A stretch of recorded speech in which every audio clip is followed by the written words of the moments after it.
Assalamualaikum warahmatullahi wabarakatuh. Salam, Om Swastiastu, Namo Buddhaya, salam kebajikan, dan salam sejahtera bagi kita semua.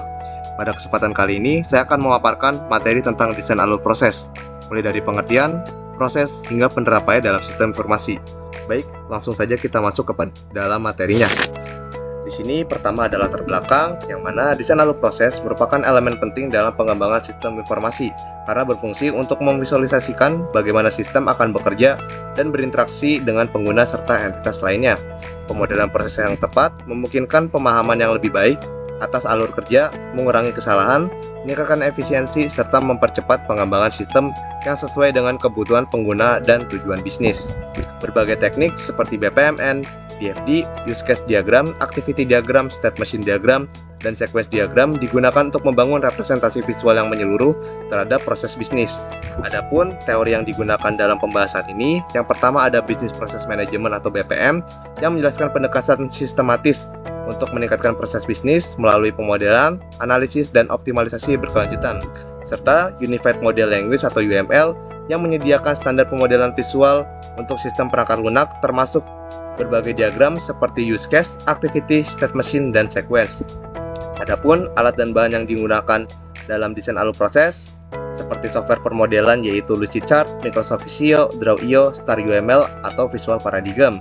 Selanjutnya dibutuhkan perangkat keras untuk mendesain, itu dapat menggunakan komputer atau laptop, dan proyektor apabila diperlukan.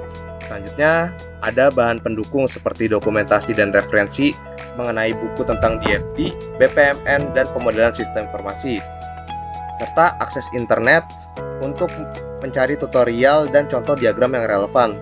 Di sini ada juga template dan contoh template dari perangkat lunak pemodelan untuk mempermudah pembuatan diagram serta contoh diagram dari sumber daya pendidikan untuk sebagai referensi. Lanjut kita masuk ke dalam materi yang utama. Yang pertama ada BPMN. BPMN sendiri adalah notasi standar internasional yang digunakan untuk memodelkan dan merancang proses bisnis dengan cara yang konsisten dan terstruktur.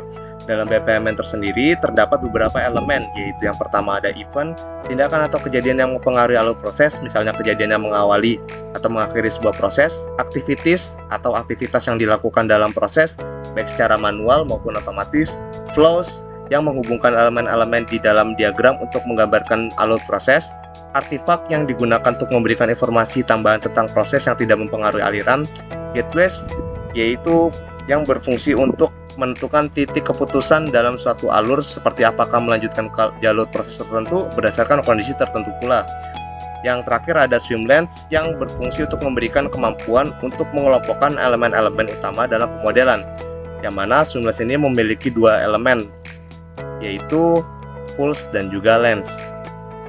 Lalu kita akan masuk ke dalam materi yang kedua, yaitu DFD atau Data Flow Diagram. DFD sendiri adalah alat pemodelan yang fokus pada aliran dalam sistem. DFD sendiri merinci bagaimana data bergerak antara entitas eksternal, proses dalam sistem, dan penyimpanan data. Dalam DFD tersendiri terdapat beberapa komponen yang menyusunnya, seperti yang pertama external entities atau entitas luar yang berinteraksi dengan sistem seperti pengguna, pelanggan, ataupun sistem lainnya. Yang kedua ada proses, yaitu aktivitas mengelola data. Setiap proses akan memiliki input dan output yang jelas. Yang ketiga ada data stores, yaitu tempat penyimpanan data yang digunakan dan dihasilkan oleh proses. Yang keempat ada data flows, yang mana adalah garis yang menunjukkan arah dan aliran data serta entitas proses ataupun penyimpanan. Lanjut, dalam DFD sendiri terdapat dua jenis diagram yang akan kita bahas. Nah, yang pertama adalah DFD level 0 yang merupakan gambaran paling umum dari suatu sistem. Pada level ini hanya terdapat satu proses utama yang mewakili keseluruhan sistem dan menunjukkan hubungan sistem dengan entitas eksternal, misalnya pengguna atau organisasi lain, serta arus data yang masuk keluar tanpa memperlihatkan detail proses di dalamnya. Sedangkan untuk DFD level 1 adalah penjabaran lebih rinci dari DFD level 0, yang mana proses utama pada DFD level 0 akan dipecah menjadi beberapa subproses agar terlihat bagaimana data benar-benar diproses dalam sistem. Lanjut, kita akan masuk ke dalam pembahasan yang ketiga, yaitu workflow diagram dan use case diagram. Workflow diagram adalah representasi visual yang menggambarkan langkah-langkah dan urutan pekerjaan dalam proses bisnis. Sedangkan use case diagram adalah bagian integral dari analisis sistem yang mencakup klasifikasi dan penggambaran interaksi antara pengguna atau aktor dengan sistem dalam use case diagram terdapat dua elemen penyusun, yaitu aktor atau entitas yang berinteraksi dengan sistem yang bisa berupa pengguna ataupun sistem lain, dan use case yaitu deskripsi dari fungsionalitas yang ditawarkan sistem untuk aktor dan apa yang diharapkan oleh aktor saat berinteraksi dengan sistem. Selanjutnya kita akan masuk ke dalam materi keempat, yaitu activity diagram. Activity diagram adalah alat pemodelan yang menggambarkan urutan aktivitas dalam suatu proses dan alur kerja yang digunakan. Dalam diagram ini terdapat berbagai elemen penyusun seperti state transition yang menggambarkan aliran perpindahan kontrol antar state, swim lane yang menggambarkan pemisahan atau pengelompokan aktivitas berdasarkan aktor, start point yang menggambarkan awal dari aktivitas, decision yang menggambarkan keputusan atau pilihan, endpoint yang menggambarkan akhir dari aktivitas, dan fork yang menggambarkan aktivitas dimulai dengan sebuah aktivitas diikuti oleh dua atau lebih aktivitas yang sebelumnya harus dikerjakan. Dan mungkin yang terakhir adalah activity yang menggambarkan suatu proses atau kegiatan bisnis.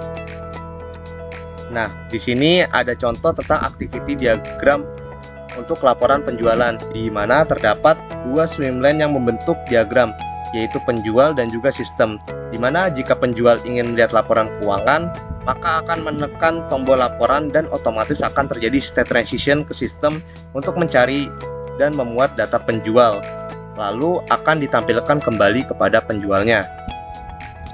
Selanjutnya kita akan masuk ke dalam materi 5. Materi 5 yaitu state machine diagram. State machine diagram sendiri adalah alat pemodelan yang menggambarkan status suatu objek dalam sistem dan transisi di antara status-status tersebut.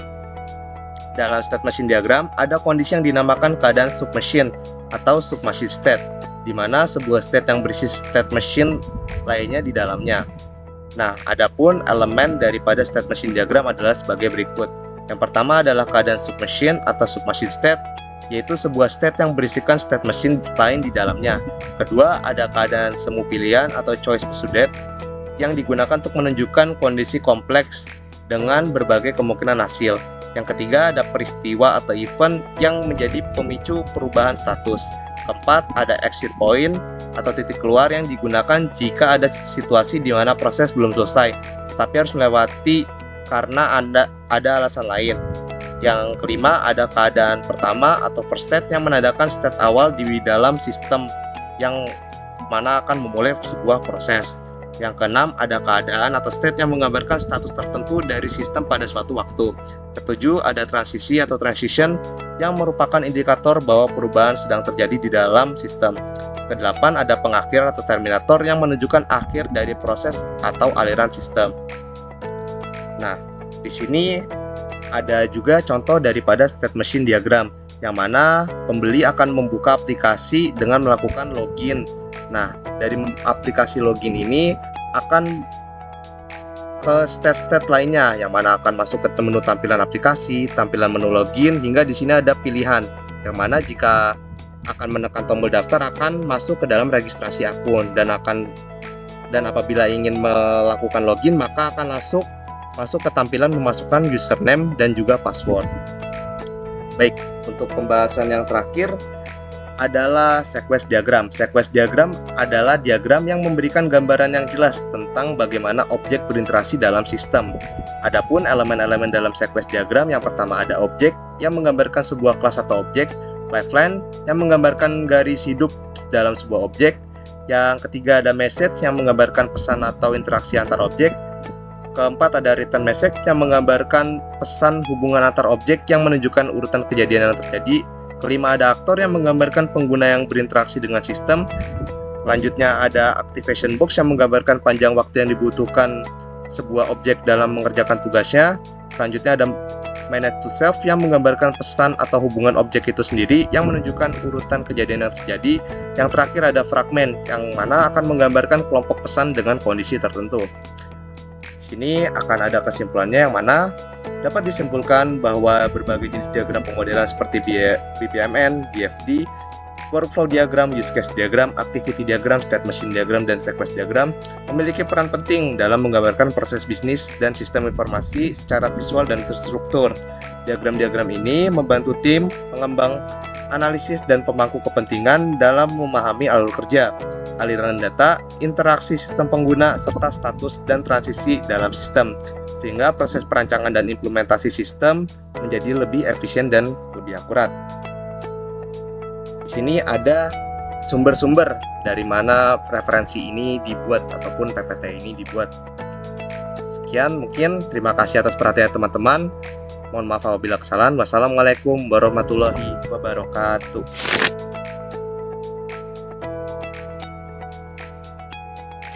Baik, di sini bagi kalian yang belum pernah menggunakan aplikasi Draw.io, mungkin saya akan menjelaskan bagaimana cara masuk ke dalam aplikasinya. Nah, langkah pertama adalah kalian membuka software ataupun browser seperti ini. Nah, setelah itu kalian klik Draw.io, seperti ini. Nah, kalian klik ini Draw.io desktop, lalu kalian pencet start. Di sini akan muncul opsi untuk create new diagram atau membuat diagram baru. Kita bisa langsung pilih saja. Di sini ada banyak template-nya. Kita langsung create saja yang ini. Nah, di sini kalian bisa menyimpan filenya itu, misal di drive ataupun di device. Nah, dan di sini kalian juga bisa men-save namanya. Misalkan di sini saya akan kasih nama modul 2. Kita pencet save. Dan langsung akan muncul tampilan seperti ini untuk mendesain daripada diagram. Nah, lanjut kita akan langsung kepada pembuatan diagram yang pertama. Diagram yang pertama yang akan kita buat adalah DFD ataupun data flow diagram. Dari DFD sendiri itu terdapat dua macam, yaitu adalah DFD level 0 dan juga DFD level 1. DFD level 0 sendiri yang berisikan pergerakan data secara umum pada sebuah sistem dan hanya memiliki satu buah proses saja. Nah, untuk prosesnya sendiri, kita bisa mewakilkannya dengan lingkaran. Lokasinya adalah lingkaran. Nah, di sini misalkan sistem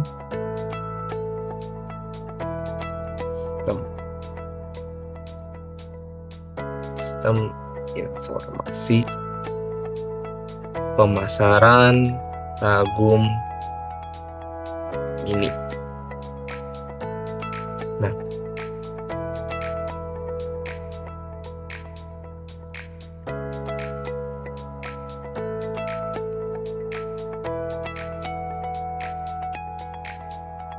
misalkan seperti ini. Nah, kalian bisa merubah font ataupun besar teksnya dari sini, kanan sini. Nah, kita akan masuk ke dalam pembuatan diagram itu sendiri. Nah, dari DFD level 0 sendiri hanya berisikan flows dan juga external entities. Nah, external entities yang terdapat dari sistem informasi pemasaran ragum ini misalkan saja ada pembeli,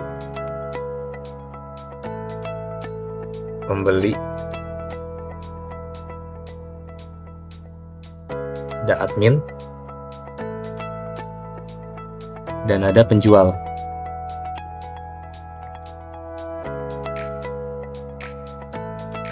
Nah, kita bisa langsung menggambarkan flows ataupun data yang mengalir daripada diagram DFD level 0 ini dengan hanya menggunakan line.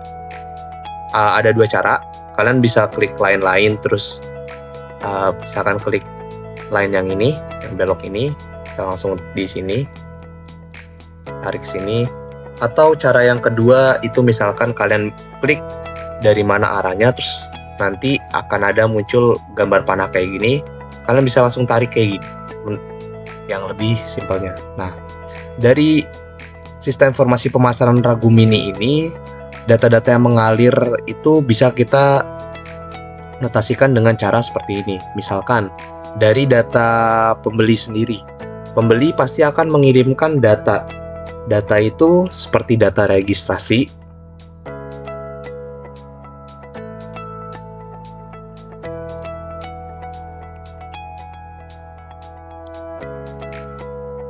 ataupun data pembeli, misalkan seperti m-bankingnya kah atau apanya, misalkan data pembeli.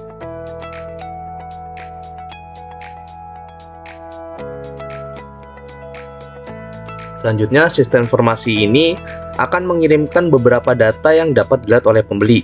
Misalkan saja seperti contohnya data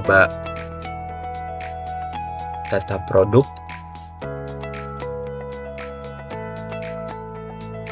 dan juga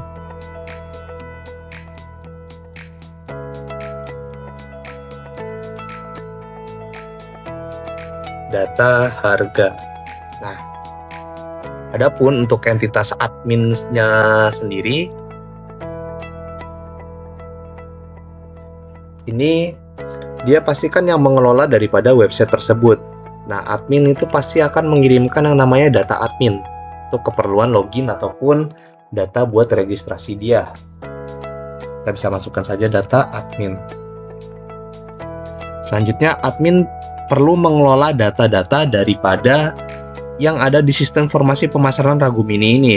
Nah, data-data tersebut itu dapat berupa seperti data pelanggan,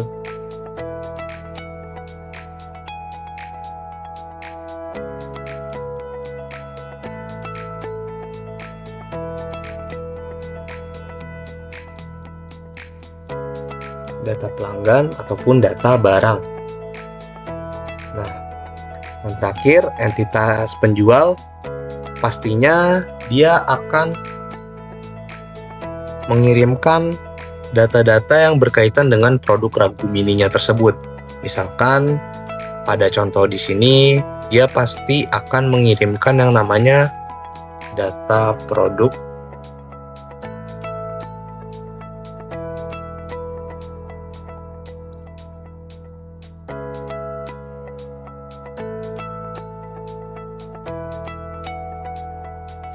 dan juga data stok.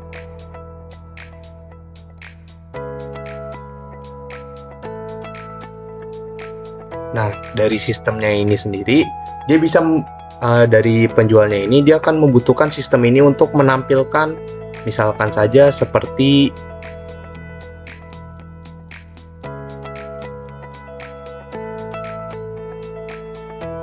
laporan keuangannya. Nah, saat kita atur sini, misalkan di sini adalah laporan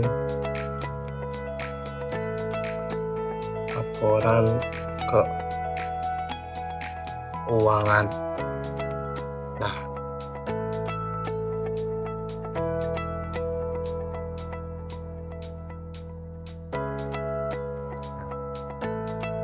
untuk DFD level 0-nya mungkin sampelnya sampai sini saja. Kita akan lanjut kepada pembuatan daripada DFD level 1. Nah, kalau dari DFD level 1 sendiri itu adalah penjabaran ataupun pendetailan daripada DFD level 0. Nah, dari DFD level 0 sendiri kita dapat memilih beberapa ataupun salah satu aspek saja. Misalkan di sini saya akan memilih daripada aspek keuangannya. Entitasnya tentu saja akan sama, yaitu adalah ada pembeli, ada admin juga di sini,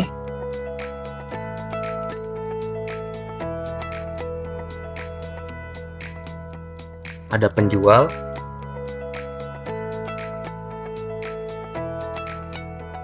nah di sininya akan ada sistem.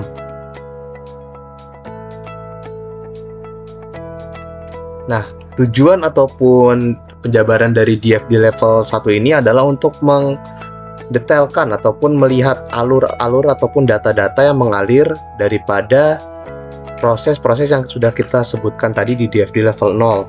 Nah, di sini di tengahnya itu kita dapat menaruh data storage. Nah, data storage ini notasinya ada di diagram alir. Ada di data flow diagram. Nah, di data flow diagram sendiri ada yang namanya data stores. Nah, data stores ini misalkan kita isi dengan laporan penjualan. Nah, apabila di kalian masih belum muncul yang namanya data flow diagram, kalian bisa klik sini nih, bentuk lainnya, nanti akan muncul ini dan kalian tinggal checklist saja. Misalkan gitu langsung terapkan. Nah, Lanjut ke dalam pembahasan yang tadi, misalkan di laporan penjualan itu akan ada yang namanya beberapa proses-proses. Nah, contohnya ini proses yang pertama, misalkan entitas admin dan juga penjual ini sendiri akan memiliki hubungan misalkan 1.0 ataupun proses 1 menyediakan informasi dan promosi produk. Nah, daripada proses ini, penjual pasti akan mengirimkan beberapa data dan admin akan mengirimkan data juga. Nah, misalkan penjual itu mengirimkan data produk lagu mini. Nah, ini dapat memuat harga dan juga dan lain-lainnya. Nah, admin bakal mengirimkan data juga yang dapat misalkan berupa strategi pemasaran lagu mini.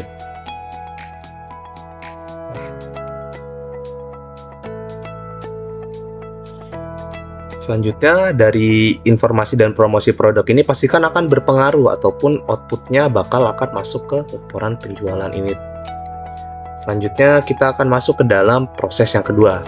Bisa kita copy saja, misalkan proses kedua antara pembeli dan juga admin dan juga sistem. Nah, ini kita bisa ganti menjadi 2.0.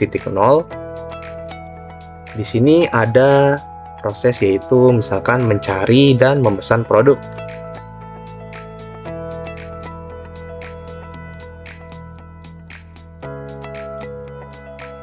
Nah, entitas yang terlibat itu pastikan ada pembeli, ada admin misalkan,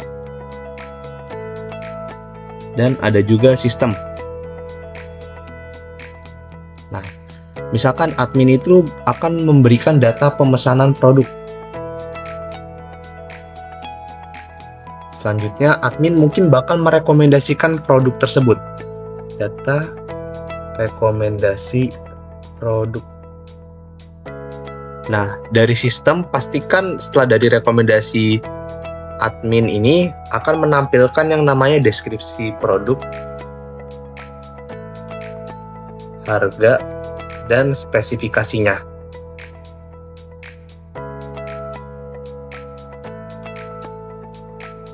Nah, dari pembeli misalkan seperti ini. Nah, ini kan baru mencari dan memesan produk. Mungkin selanjutnya kita bakal langsung ke membayar produk. Prosesnya, proses membayar produk.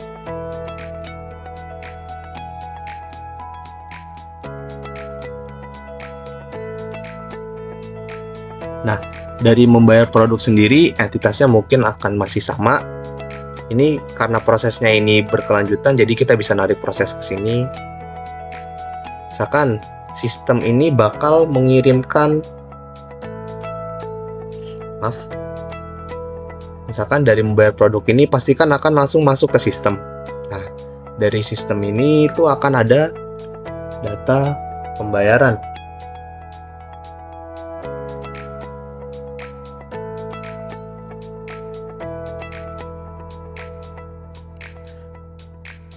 Nah, dari pembelinya sendiri itu bisa memilih ataupun dapat menginput data yang namanya data metode pembayaran. Misalkan kita taruh sini.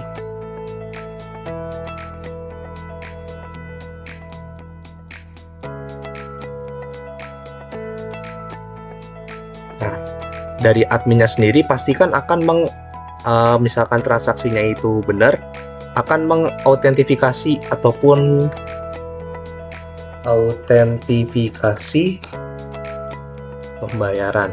Nah, lanjut sini. Nah, dari membayar produk tersebut bakal ada yang namanya outputnya itu akan masuk ke dalam laporan penjualan. Di sini misalkan kita kan kasih datanya adalah data transaksi dan produk.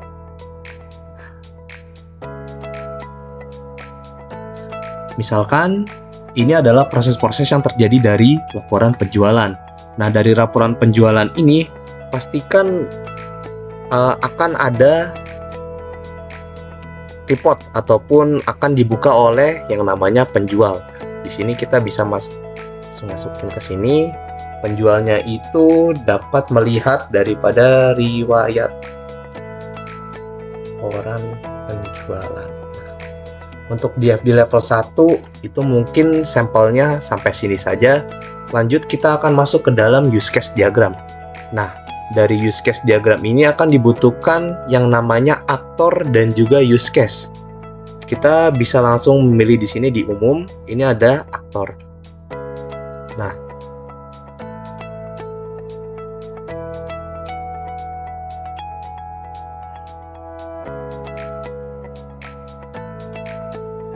aktornya ini sendiri, misalkan kita akan memberi nama pembeli.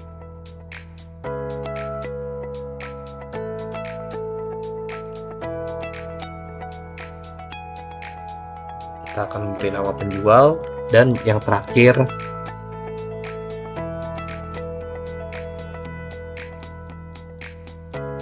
akan kita beri nama admin. Nah, dari use case diagram sendiri itu akan menampilkan kebutuhan ataupun yang diharapkan daripada masing-masing pemangku kepentingan ini, apa saja yang mereka bisa lakukan di dalam sistem. Nah, misalkan dari admin sendiri, admin misalkan kita taruh atas. Nah, admin sendiri itu misalkan butuh yang namanya dapat mengelola sistem informasi. Itu membuat profil perusahaan. Di situ yang terakhir mungkin bisa mengelola notifikasi pembelian produk. Nah, kita akan bikin jadi seperti ini.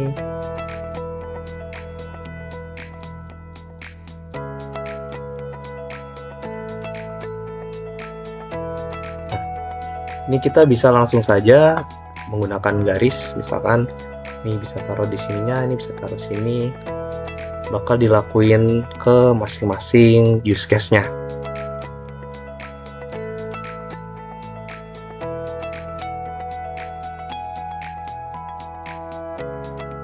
Selanjutnya pembeli. Pembeli itu harapannya apa sih dengan adanya sistem informasi ini? Misalkan dari pembeli tersebut itu bakal dapat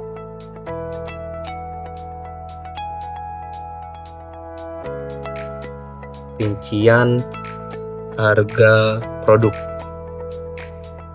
terus dapat melihat stok produk yang dijual, dan mungkin dapat terakhir memesan produk yang akan dibeli. Nah, sama seperti tadi, bisa kita buat lurus.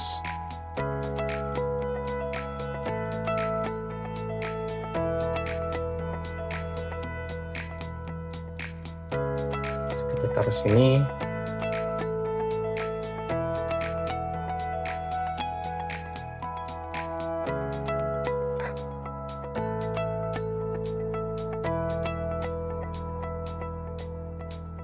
Kita bisa langsung tadi.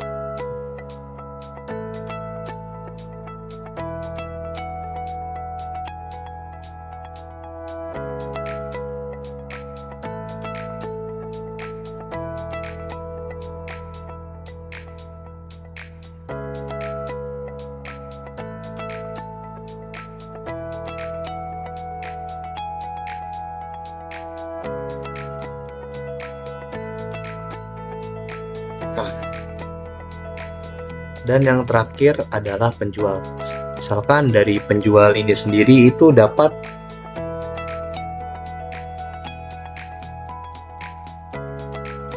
membuat rincian produk. Misalkan seperti itu.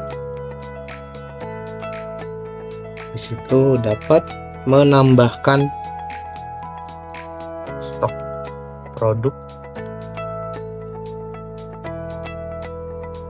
yang dijual dan dapat mengedit ataupun mengedit etalase toko. Nah, misalkan kita taruh sini sama seperti tadi.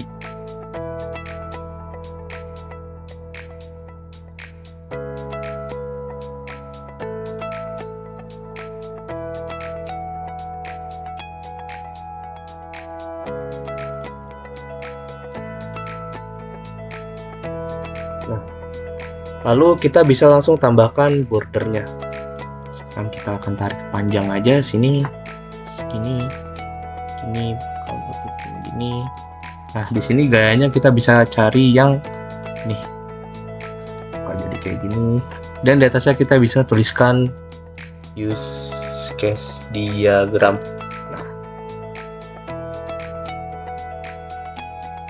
Oke, untuk sampel dari use case diagram mungkin seperti ini saja. Lanjut kita akan ke dalam activity diagram. Nah, activity diagram sendiri kita akan langsung mencari di sini yang namanya swim lane. Kita bisa langsung klik. Nah, di sini tergantung dari diagram yang kalian rancang, swim lane-nya itu misalkan butuh 2 ataupun 3 itu tidak apa-apa. Sini kita bisa langsung gedein saja.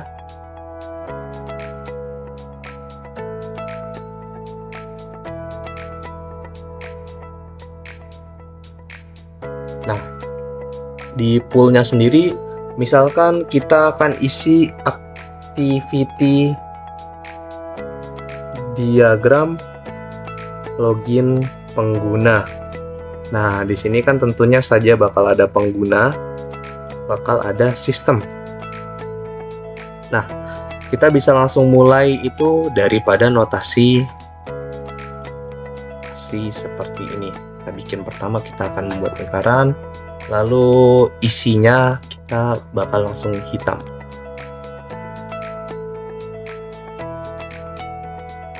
Nah, misalkan kita akan mengambil sudut pandang daripada penggunanya. Pengguna bakal menggunakan aplikasi kita itu yang pertama kali akan misalkan membuka aplikasi. Misalkan sini saya namanya Ragumku. Terus pastikan pengguna bakal melakukan login. Lakukan login pada aplikasi. Nah, di sini kita bisa langsung ada decision-nya, yang mana apabila pengguna tersebut itu punya akun atau tidak. Nah, jadi kita bisa langsung masukkan sini, apakah sistem memiliki akun pengguna.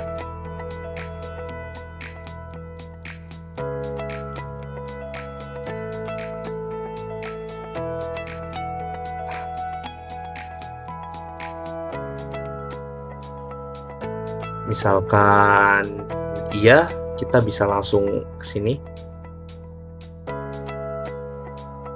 Iya, itu bakal langsung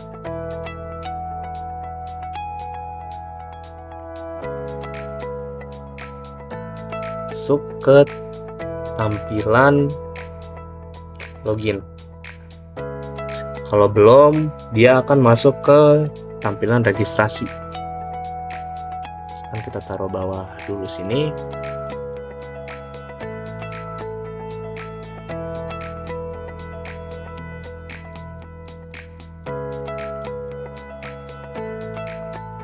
Nah, terus pastikan pengguna bakal akan melakukan registrasi dong. Kan.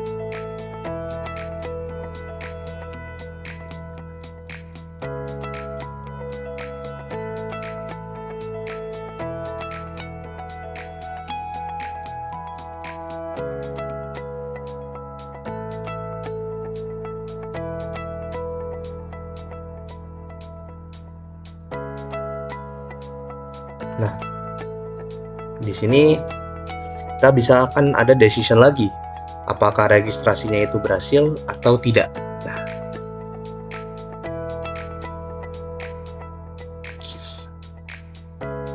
asik.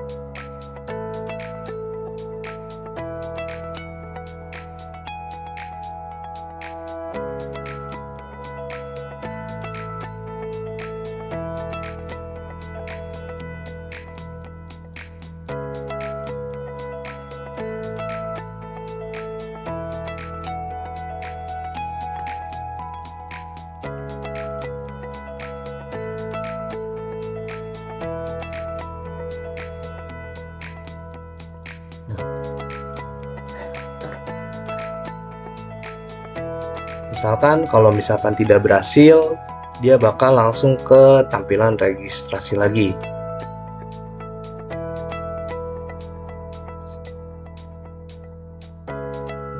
Kita bisa tulis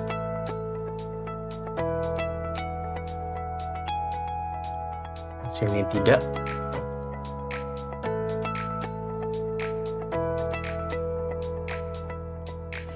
Nah, jika berhasil, maka akan masuk ke sini.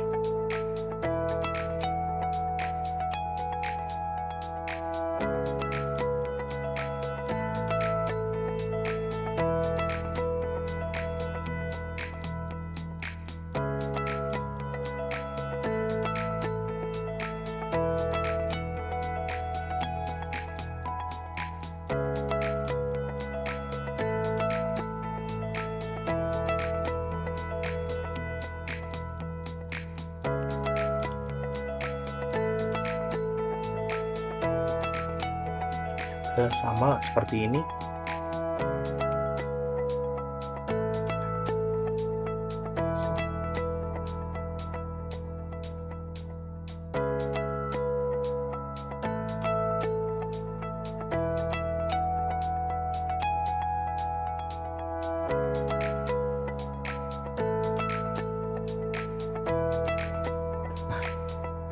Misalkan ya, dan sini ada tidak.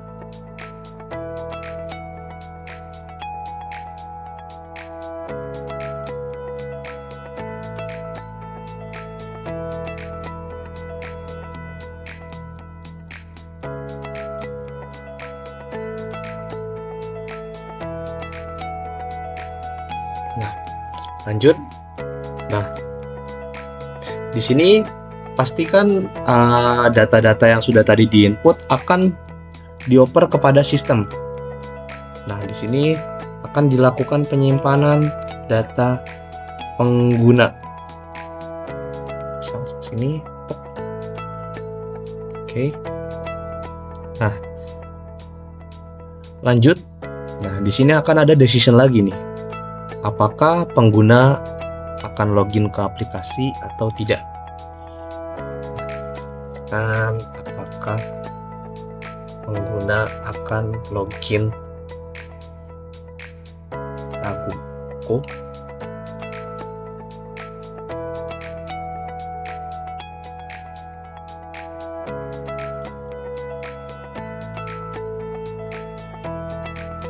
Misalkan kita taruh sini.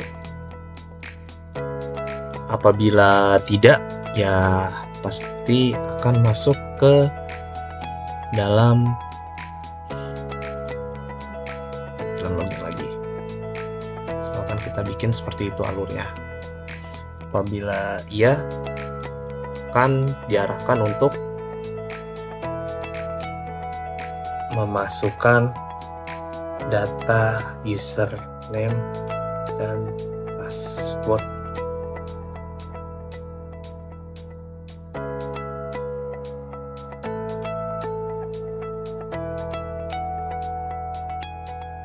Nah, pada decision ini otomatis kan kalau misalkan ingin login, sistem pasti akan memberikan data pengguna.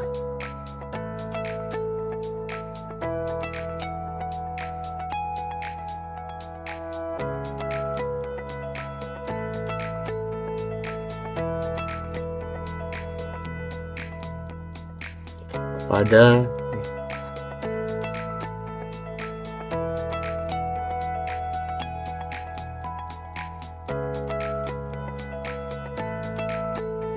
Nah, lanjut.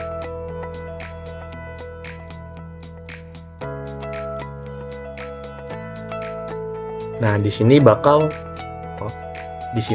ada decision lagi. Apakah penggunanya itu dapat masuk ke dalam sistem atau tidak?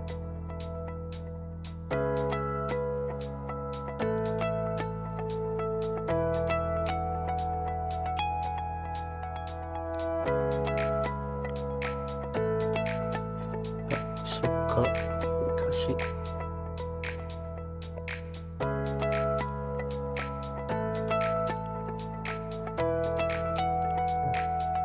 Misalkan kita bikin begini. Nah, daripada memasukkan data dan username tersebut, pastikan akan masuk ke dalam database sistem lagi. Nah, sistem langsung bakal mengecek nih. Sistem mengecek database pengguna apakah sesuai.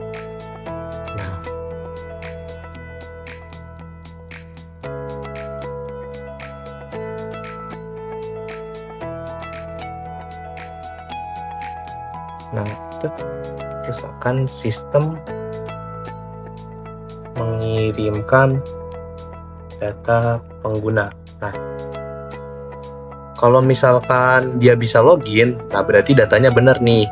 Kalau misalkan nggak bisa, ya kita bakal looping ke arah sini lagi.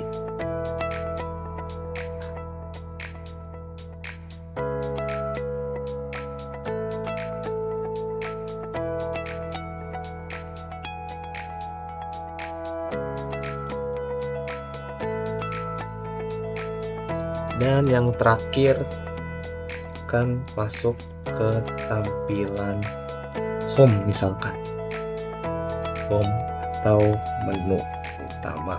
Nah, mungkin di sini buat mengakhiri daripada activity diagram yang sudah dibuat, kita dapat langsung masuk ke UML 2,5 ataupun UML 3 atau UML saja, itu tidak apa, itu sama saja. Kita bakal milih simbol ini, misalkan kita akan besarin lagi. Nah, misalkan jika saya memilih simbol ini, di garisnya sendiri kita akan rubah menjadi hitam dan selesai pembuatan daripada diagram activity diagramnya. Nah, lanjut kita akan masuk ke dalam state machine diagram. Nah, di state machine diagram ini sendiri bakal diperluin yang namanya UML 2,5. Ini digunakan untuk membuat border seperti ini.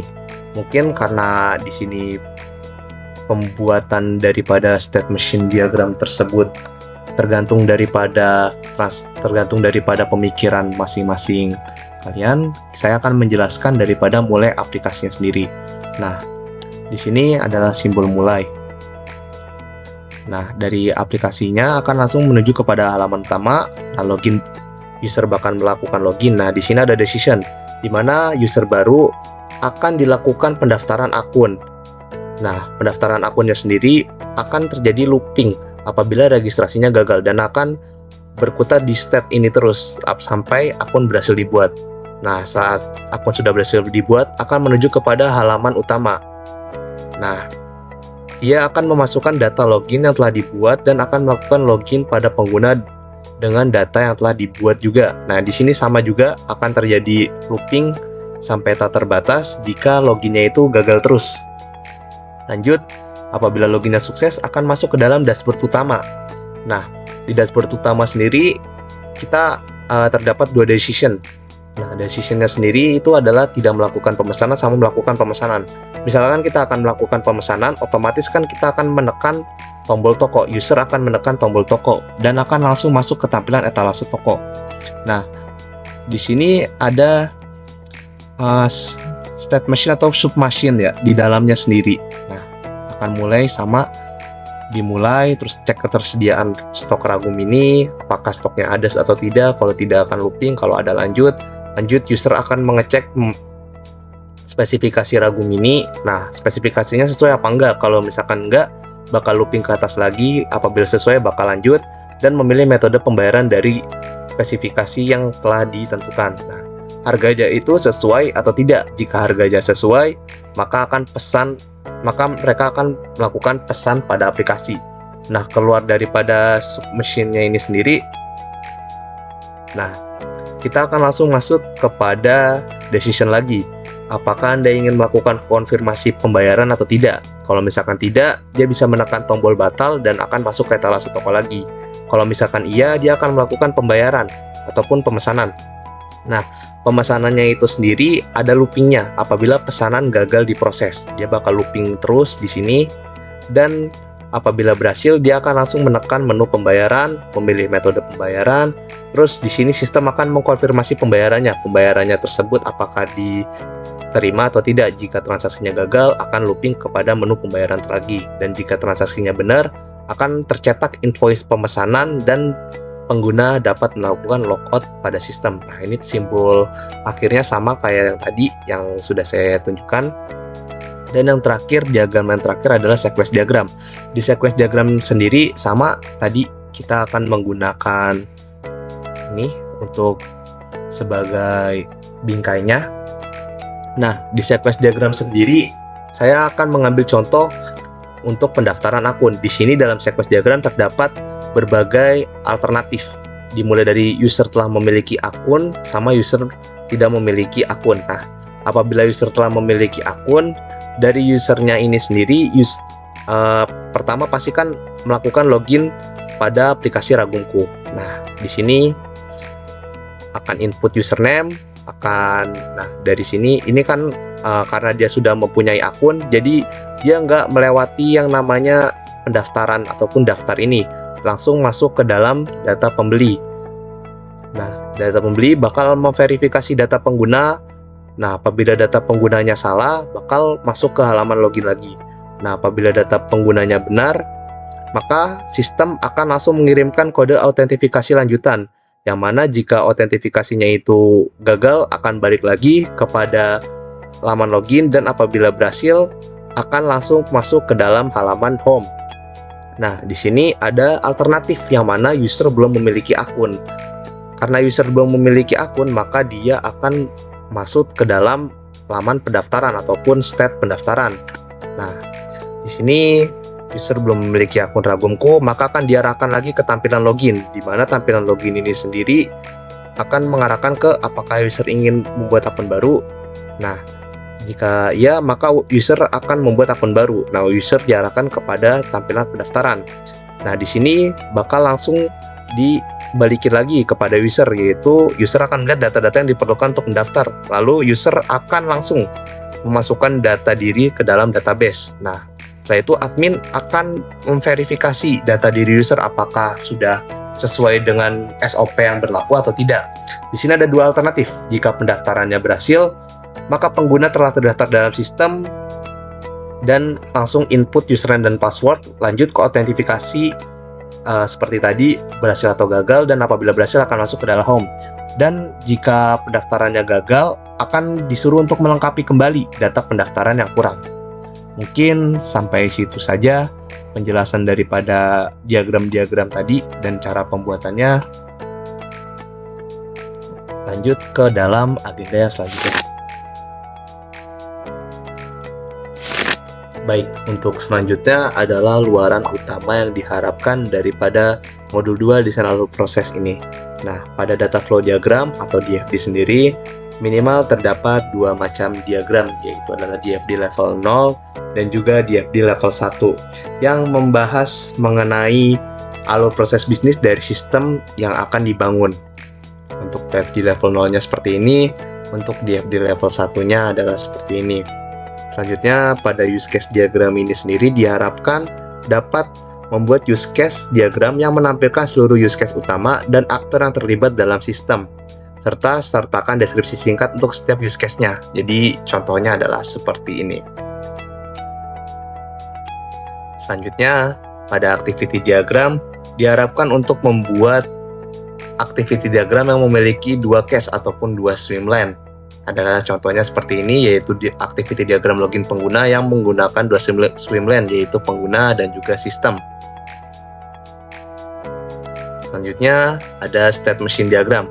State machine diagram sendiri diharapkan untuk menggambarkan status dan transisi bagi salah satu entitas utama dalam sistem. Nah, yang 3 tadi yang sudah dijabarkan dari use case, kita bisa membuat state machine diagramnya. Misalkan di sini saya pembeli, kalian mungkin bisa membuat penjual ataupun admin ataupun pembeli, namun kasusnya beda juga tidak apa-apa. Selanjutnya, untuk sequence diagramnya sendiri diharapkan untuk membuat minimal terdapat 2 alternatif daripada sequence diagram yang sudah dibuat. Nah, untuk contohnya dapat berupa seperti ini. Demikian pembahasan untuk modul 2 desain alur proses ini. Apabila ada kesalahan, mohon maaf. Wabillahi taufiq wal hidayah. Wassalamualaikum warahmatullahi wabarakatuh.